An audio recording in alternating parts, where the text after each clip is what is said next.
छत्रपती संभाजीनगर येथे विभागीय आयुक्त व जिल्हाधिकारी यांच्या बनावट सही शिक्क्याचा वापर करून शासकीय जमीन हडपण्याच्या प्रकरणाची CID मार्फत तर शहरात जमिनी हडपण्यासंदर्भात अनेक प्राप्त तक्रारींच्या चौकशीसाठी मुख्यमंत्री देवेंद्र फडणवीस यांच्या मान्यतेने SIT स्थापन केली जाईल, अशी घोषणा महसूल मंत्री चंद्रशेखर बावनकुळे यांनी शुक्रवारी विधान परिषदेत केली.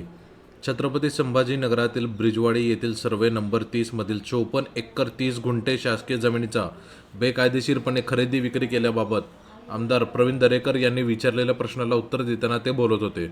विभागीय आयुक्त व जिल्हाधिकारी यांच्या बनावट सही शिक्क्याचा गैरवापर करून आदेश काढण्यात आल्याचे चौकशीत समोर आले. या प्रकरणी गुन्हे दाखल करण्यात आले आहेत.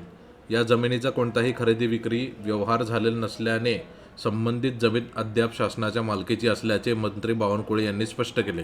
या प्रकरणी अज्ञात व्यक्तीविरोधात गुन्हा दाखल करण्यात आला आहे.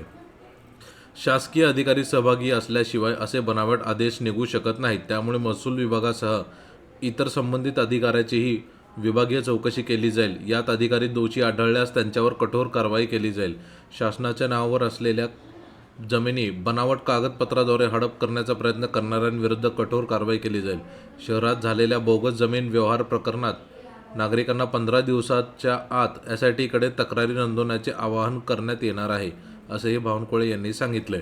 54 एकर 30 गुंठे शासकीय जमिनीच्या बेकायदेशीर व्यवहाराची आता चौकशी होणार आहे.